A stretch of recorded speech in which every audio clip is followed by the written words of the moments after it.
Bonsoir, merci à mes amis d'être avec moi pour cette petite réflexion, conférence improvisée sur les trophées du Caméléon d'Or. Donc on est à la deuxième année de l'édition.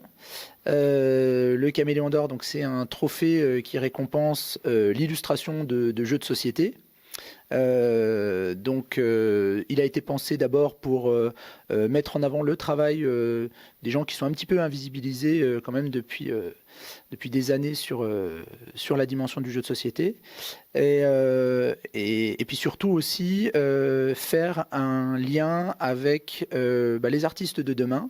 Donc on récompense, c'est un trophée qui va à la fois récompenser les jeux de l'édition de l'année précédente, c'est-à-dire 2024 pour cette année, et puis aussi commencer à faire un focus sur les artistes de demain.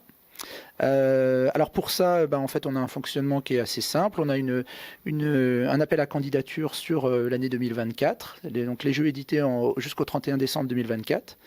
Et le jury, constitué de 5 personnes que je vais présenter après, délibère sur les candidatures. On a aussi la possibilité de rajouter quelques candidatures si jamais on en avait le besoin. Et on va avoir 3 catégories, une catégorie enfant, une catégorie famille et une catégorie initié expert. Sur ces 3 catégories, on va définir un podium de 3 jeux qui nous semblent être dignes d'être présentés au public. Ça nous fait donc une sélection de 9 visuels au total. Et sur ces 9, on va élire, nous, jury, un gagnant trophée enfant, trophée famille et trophée expert. Et le principe, c'est que au terme donc de la journée du samedi du festival, donc là on arrive au terme de cette journée, le public a pu voter entre le vendredi soir et le samedi toute la journée pour désigner le Caméléon d'Or, c'est-à-dire le jeu qui, parmi les 9 sélectionnés, aura le plus touché. Donc les 9 couvertures sont mises dans un espace dédié qui sont présentées au public et chaque personne peut voter pour un des 9 jeux. Et il reste un petit frère, c'est le trophée espoir. Alors le principe d'un trophée espoir, c'est que on va essayer de mettre en avant des jeunes auteurs, des jeunes artistes, pas forcément du jeu de société d'ailleurs, des jeunes artistes en devenir. Mais pour ça, il faut faire un tout petit focus avant sur la soirée du vendredi, puisque le vendredi soir, il y a ce qu'on appelle une game jam qui est organisée dans l'enceinte du festival. Donc c'est un concours de création de prototypes de jeux. Et donc là, on va avoir des auteurs et des autrices qui vont travailler en huis clos dans une salle en binôme ou en trinôme selon les années. Cette année, c'est des binômes qui vont devoir établir un prototype de jeu jouable, viable, avec des contraintes imposées, des challenges. Et au terme de la nuit, donc sur les coups de 3-4 heures, ils terminent leur création. Et le samedi matin, donc ce matin, il y a eu une délibération par un jury indépendant sur le gagnant de ce concours de prototype de jeu, cette Game Jam. Et pourquoi je vous en parle? Parce que le gagnant, le pitch du jeu gagnant, c'est-à-dire l'explication succincte du jeu, est donné à une quarantaine ou une cinquantaine d'artistes à travers le monde qui se sont inscrits pour le Trophée Espoir. Ils reçoivent le pitch à 10h du matin et ils ont jusqu'à 22h. Donc on va bientôt y être, je pense. Ils vont devoir rendre leur copie, si ce n'est pas le cas. On aura fini avant eux, effectivement. Et donc, ils rendent leur copie pour 22h. Et à partir de ce moment-là, nous, le jury, on se retire pour délibérer sur la quarantaine ou cinquantaine de copies qui va nous être livrées, présentées selon certaines contraintes. Et donc, c'est notre 5e trophée, le Trophée Espoir. Et je passerai la parole après à Gilles qui nous expliquera en quoi il fait du sens ce trophée espoir. Mais avant tout, donc déjà j'aimerais expliquer qu'on a un jury qui est composé de 5 personnes qui viennent de sphères totalement différentes. Le plus important à nos yeux, c'était quand on a fait cette commission Trophée Caméléon, c'était d'avoir une personne représentative du milieu de l'illustration. Donc chaque année, on a une autorité dans son domaine. L'année dernière, on avait Magali Villeneuve, qui est très connue pour l'illustration de cartes Magic notamment. Cette année, on a le plaisir, l'immense honneur d'avoir Jean-Baptiste Monge avec nous, et qui nous dira un petit mot aussi. On a donc un jury auteur, donc c'est Emmanuel Rosoy cette année, un jury presse, influenceur, donc c'est Tatiana alias Girl.game qui nous fait l'honneur d'être avec nous cette année. Un jury éditeur, donc je représente ce jury éditeur, et puis donc Dan Touvenot, et puis on a un jury d'honneur. Donc là, c'est pas forcément une personne issue du milieu du jeu ou de l'illustration, c'est quelqu'un qui, à notre sens, a suffisamment de goût dans son domaine, et c'est la deuxième année qui nous fait l'honneur d'être avec nous. C'est Gilles Francescano, qui est directeur artistique d'un festival local bien connu, Les Imaginales, mais qui est aussi illustrateur de son métier. Voilà. Je vais passer le micro. J'aimerais juste que chacun puisse dire en fait, pourquoi il a accepté d'être présent avec nous sur le jury, et les motivations, et puis peut-être ce qu'il attend ou ce qu'elle attend de cette sélection, de ce concours, de ce trophée. Et à tout seigneur, tout honneur, je vais passer la parole à Tatiana. Alors, une des raisons qui m'a le plus convaincue de participer d'être membre de ce jury, c'est parce que j'ai toujours considéré que l'art qui allait avec un jeu de société, ça permet de l'élever au-delà de juste les mécaniques. En fait, ceux qui savent ce que je fais sur mes réseaux sociaux savent que, notamment, j'ai un parti pris graphique qui est intéressant parce que j'essaie de faire du cosplay, donc je m'inspire des univers pour pouvoir les incarner avec des mises en scène, des maquillages, de la couture, de la création. Donc en fait, ça touche à quelque chose qui est vraiment extrêmement important pour moi, c'est partager au-delà des mécaniques des choses qui font vibrer les gens, parce que quand on rentre dans une boutique de jeux, et parce que j'y ai travaillé pendant 12 ans, je sais, on va être attiré d'abord par des visuels. Et certains jeux n'auraient jamais pu avoir le succès qu'ils ont aujourd'hui s'ils n'avaient pas été portés par un certain type de visuel. Le fait de continuer à défendre ça en militant pour que les noms des illustrateurs et illustratrices soient sur les boîtes au même titre que celui des auteurs et autrices, ça me semble important. Le fait de leur donner de la visibilité que parfois il n'y a pas en mettant en avant leur travail dans des prix comme celui-là, ça me semble important. Et donc c'est pour ça que j'ai pas trop hésité quand tu m'as proposé pour venir ici et participer à ça, parce que je trouve que c'est aussi une responsabilité qu'on a quand on est dans le monde du jeu d'une manière ou d'une autre, c'est de continuer un peu par solidarité à montrer qu'il ne s'agit pas juste de rééditer 10 000 fois les mêmes choses avec des artistes interchangeables. Il y a des personnalités, il y a du travail, et ça mérite de continuer à être mis en lumière. Pareil. Oui, c'est essentiellement... Tu as dit un peu, moi je fais effectivement aussi beaucoup du jeu de société, mais mon premier jeu, mais aussi du jeu vidéo. Mais mon premier jeu édité, Time Story, c'est un jeu très graphique qui repose, toute la narration se base sur un illustrateur, et donc l'idée c'était d'avoir des scénarios et que tout soit basé sur un illustrateur toujours différent qui permette de véhiculer une identité et surtout de véhiculer de la narration. Moi c'était vraiment un sujet important et les illustrateurs sont éminemment importants dans un projet éditorial et dans un jeu de société. C'est tout à fait pas du tout le même angle, ça axe toute l'angle de vue. On ne joue pas de la même manière un jeu illustré par des personnes différentes. Et ça, c'est assez important, et ça montre à quel point le travail d'édition, comme le travail d'une BD, etc., comme les mécaniques sont effectivement imbriquées avec l'illustration. Et c'est important de le noter et puis de le révéler de plus en plus et d'en parler plus. Parce que c'est vrai que c'est toujours un peu... alors les auteurs, auteurs-autrices, commencent à entendre un petit peu qu'effectivement ça commence à avoir des noms, mais les illustrateurs... On n'en parle pas beaucoup, et c'est bien de pousser ça pour que justement c'est un prix, et ce type de prix en tout cas doit avoir beaucoup de répercussions pour se rendre compte que l'illustrateur est aussi important que les auteurs. Voilà. Merci Manuel.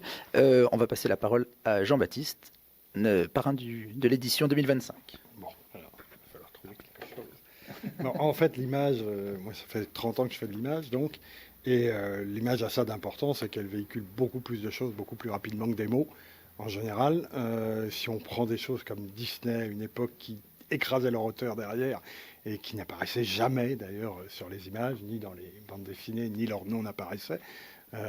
J'ai été étonné de savoir et d'apprendre qu'effectivement, sur les boîtes de jeux, il n'y avait pas le nom de l'auteur. Sur les couvertures de livres, ça fait quand même longtemps qu'on met les noms des auteurs derrière.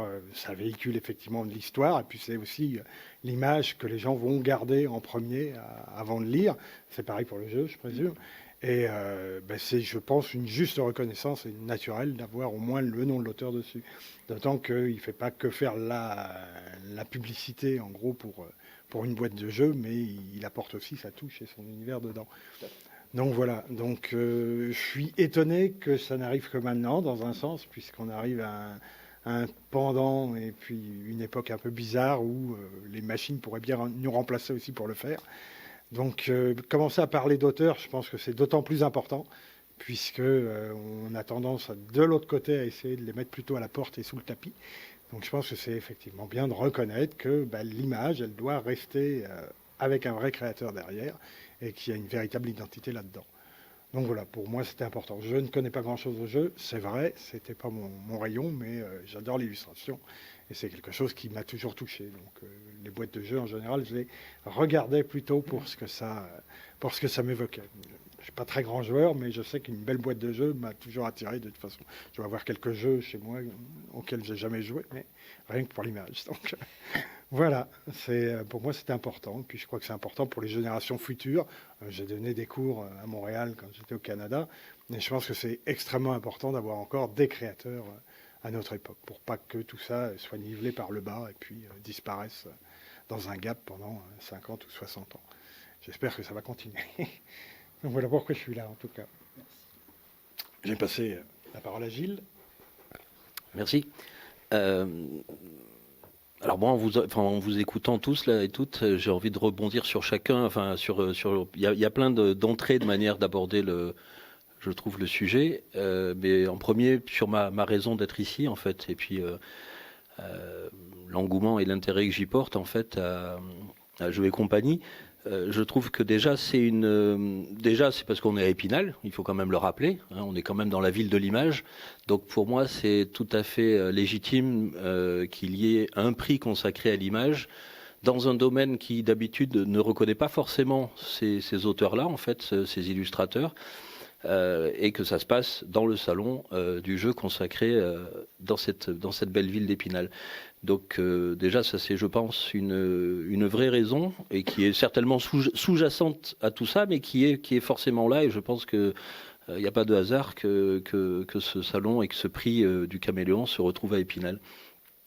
Après, effectivement, par rapport à ce que dit Jean-Baptiste, ce que Dan aussi soulève, c'est aussi faire acte de résistance, en fait, de récompenser des illustrateurs aujourd'hui, parce qu'effectivement, avec l'arrivée des IA, nous, on en rigole parce qu'on est âgés et quand on voit l'engouement des jeunes illustrateurs ou des jeunes profs ou des jeunes des écoles qui se mettent sur l'IA, on glousse parce qu'en fait, on les voit doucement. On entend déjà la scie ronger la branche sur laquelle ils sont assis.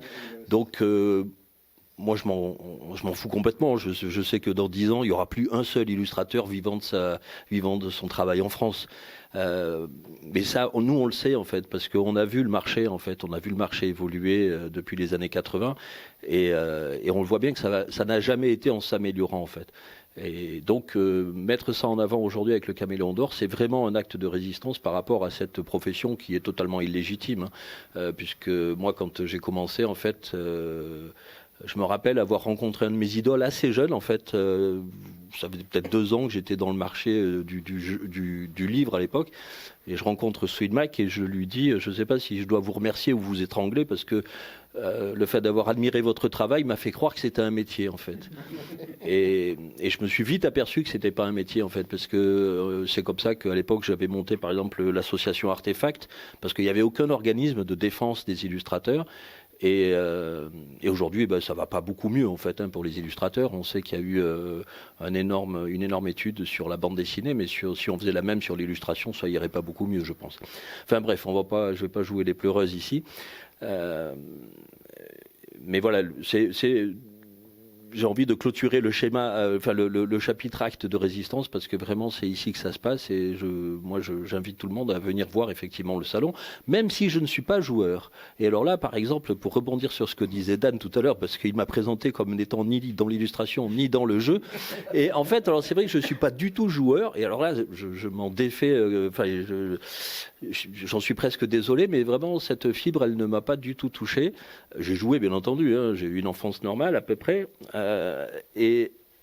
Et en fait, ma première carrière d'illustrateur, en fait, elle a commencé dans le jeu, puisque j'ai illustré, par exemple, tous les Casus Belli de 1989 à 1995. Vous avez tous une de mes illustrations dans ce magazine-là. J'ai fait les couvertures de RunQuest, par exemple, pour Oriflamme à l'époque. Mais c'est pas un métier. Et en fait, ce qui m'a valu une étiquette entre guillemets d'illustrateur du jeu, en fait, c'est le fait d'avoir fait la première couverture du jeu Alone in the Dark, en fait, pour Infogrames. Et le succès du jeu, en fait, a fait qu'ensuite on me reconnaissait en tant qu'illustrateur de jeu. Sauf que moi, je voulais pas être illustrateur de jeu. Ce qui m'intéressait, c'était être illustrateur de romans, puisque c'était la science-fiction qui m'a animé, et c'est encore la science-fiction qui m'anime aujourd'hui, même si on est aujourd'hui sur les Imaginales, par exemple, mais ça, on pourra en parler après. Mais voilà, il y a eu un gros volet de ma carrière qui s'est fait sur le jeu, tout en n'étant pas joueur. Et le dernier volet, ça a été que j'ai été directeur d'une école de jeux vidéo pendant 10 ans, sans du tout jouer aux jeux vidéo, quoi. Bref, donc bon. Mais sinon, je suis content d'être là. Merci. On fera un tout petit point après sur justement la passerelle Imaginale que tu as rapidement évoquée. Il est important de dire qu'en fait, le processus ne s'arrête pas ce soir pour nous, puisque ce soir, on a effectivement les délibérations. Et puis, demain, on a une cérémonie qui nous attend. Une cérémonie où on va pouvoir remettre les trophées. C'est aussi un moment un peu convivial où on va essayer cette année, une petite nouveauté, on va essayer de faire venir on va faire venir le public dans la cérémonie, ce qui n'était pas le cas l'année dernière. On avait fait un peu un huis clos professionnel. Là, l'idée, c'est vraiment de l'ouvrir, de partager cet acte de résistance, de le faire connaître aussi, de le populariser. C'est aussi bien que, d'ailleurs, cette année, il y ait une retranscription vidéo et puis qu'il y ait une communication qui soit faite autour de cette action. Alors, je n'ai pas de regret, puisque l'année dernière, c'était une première, donc on cherchait un peu nos marques. Cette année, c'est une année de transformation d'essai. Et j'aurais aimé juste, donc Gilles, si tu peux nous parler de la liaison avec le Trophée Espoir, avec les Imaginales. J'aimerais bien que tu nous dises un mot aussi sur le lauréat de l'année dernière et sa passerelle avec le festival cette année. Tu peux ? Alors, j'ai envie de rebondir tout de suite sur ta question concernant le lauréat de l'année passée. Malheureusement, je ne me souviens pas de son nom, mais par contre, je me souviens complètement de son travail, puisque l'affiche, honnêtement, l'affiche de cette année, elle est à tomber par terre. Et moi qui suis illustrateur, honnêtement, je ne sais pas comment il a bossé, en fait. Je ne sais pas comment il a travaillé son image. Et je serais curieux de le voir bosser, parce que je l'ai vraiment trouvé magnifique. Donc ça, c'est la petite parenthèse. Il a travaillé. Non, c'est pas ce que je voulais dire. Non, je pense qu'il a pas on n'a plus la même énergie, quoi. Non. Et ensuite, non, bien sûr. Mais ensuite, non, effectivement, le lauréat donc de l'illustration de ce soir, en fait, sera exposé aux Imaginales. Donc les Imaginales, donc c'est la 25e année à Épinal, sur le plus grand festival de l'imaginaire en France. Consacré donc au départ à la littérature de fantasy, puisque petit à petit ça s'est ensuite ouvert aux autres genres, en fait à tout ce qu'on appelle les mauvais genres, dont la science-fiction, puisque moi depuis 3 ans donc je m'occupe de la direction artistique et j'essaye d'ouvrir. Enfin, le festival s'ouvre petit à petit à d'autres genres littéraires qui sont satellites à la fantasy et à toute cet imaginaire qui, je ne cesse de le rappeler, crée notre quotidien quand même, puisque faut pas oublier que c'est pas le contraire, c'est pas la réalité qui crée l'imaginaire, mais c'est le contraire.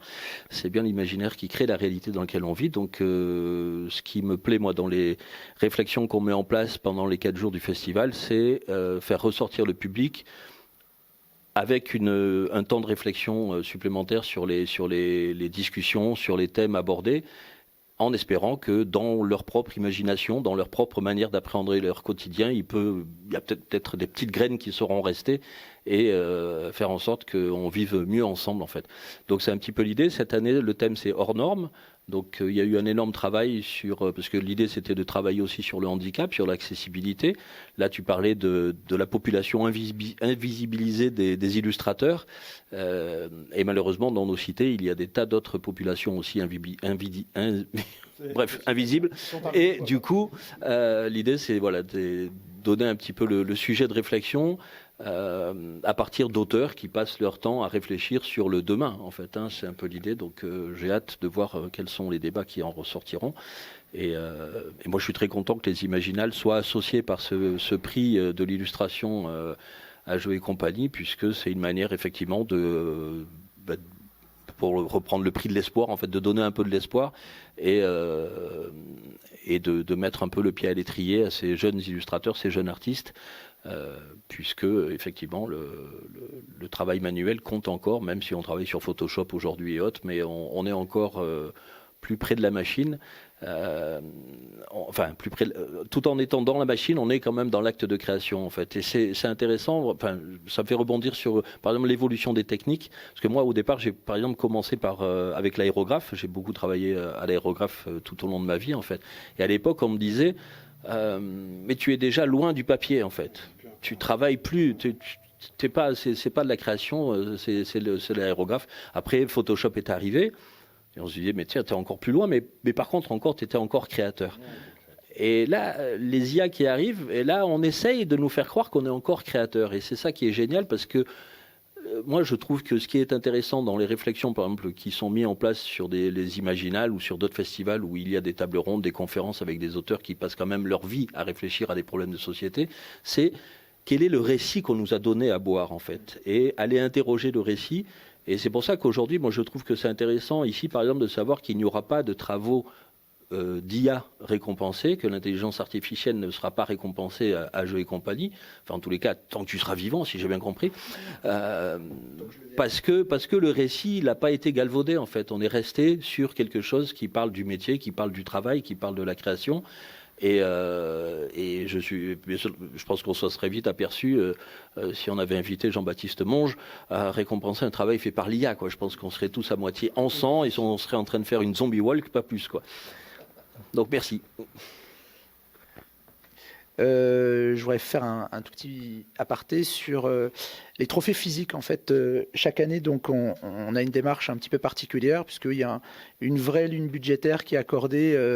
C'est pas pour payer les jurys qui viennent là bénévolement et gratuitement, et je vous remercie. C'est une vraie ligne budgétaire pour la réalisation des trophées physiques. Alors, l'année dernière, on avait un jeune artiste plasticien qui avait fait des créations absolument incroyables, enfin, qui lui appartenait. On pouvait trouver ça beau ou totalement horrible, mais c'était juste une démarche folle. Voilà. Et des créations folles avec de l'électricité dedans. Enfin, voilà. Très fragile d'ailleurs pour le transport au passage. Et cette année, en fait, on a eu envie de revenir un peu aux sources, puisqu'on a fait appel en fait à un sculpteur vosgien qui s'appelle Francis Cuny. Il sera présent demain à la cérémonie. On a travaillé à matière brute, pas de peinture, juste du bois. Donc il nous a préparé 5 statuettes que vous découvrirez demain, des créations originales. Donc même là, on essaye d'avoir une touche et de ne pas aller dans du plexiglas ou de la découpe laser, mais de faire appel à de la création artistique, discutable. Voilà, et de la sensibilité, de la poésie, voilà. Je vais repasser le micro à Manuel et à Tatiana. Je voudrais juste que vous nous donniez votre pronostic, vous, pour le Caméléon d'Or. À votre avis, le public a voté pour qui? Je crois qu'on est à plus de 1100, 1200 participants sur la journée sur la soirée de vendredi et la journée de samedi. On a 9 super challengers. À votre avis, lequel?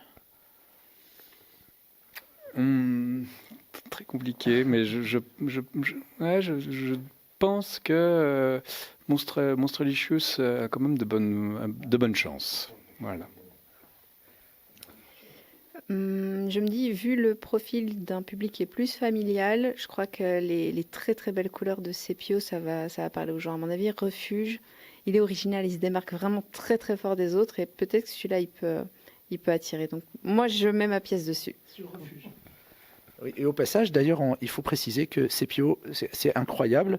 C'est quand même on est à la 2e édition. Elle a déjà été sélectionnée 4 fois en 2 éditions. Voilà, l'année dernière, elle avait 2 jeux qui étaient candidats, enfin 2 illustrations de ces jeux qui étaient en candidature. Et cette année encore, elle fait partie des nommés. Jean-Baptiste, tu as un pronostic à nous donner? Moi, j'aime bien les bonbons. Alors, je vais rester à Monstrolicious. J'essaie de distribuer des bonbons aux enfants toute la journée pour qu'ils mettent les petits votes dedans. C'est parfait. Mais non, autrement, Refuge est joli aussi. Il y en a plein qui sont jolis. Moi, j'ai vu l'intérieur des boîtes en plus maintenant. Alors, ça change ton pronostic? Ouais, alors, ça change pas mon pronostic. Mais ça change peut-être ma façon de voir le jeu, justement. Donc, mais non, je reste sur Monstrolicious. Moi, j'aime bien. La même, en fait. C'est le même choix finalement, parce que c'est à force d'y revenir aussi, parce que mes premiers choix n'étaient pas du tout tournés vers ça, et en fait, dans l'évolution, et puis là, le fait de revoir les images en grand comme ça, et puis de voir effectivement les familles, le pronostic qui n'est pas le mien, c'est pas mon choix à moi, mais effectivement, je pense que du coup, cette boîte-là a de fortes chances, effectivement. Ouais. Parce que quand on la regarde en détail, elle vaut le détour quand même aussi. Ouais.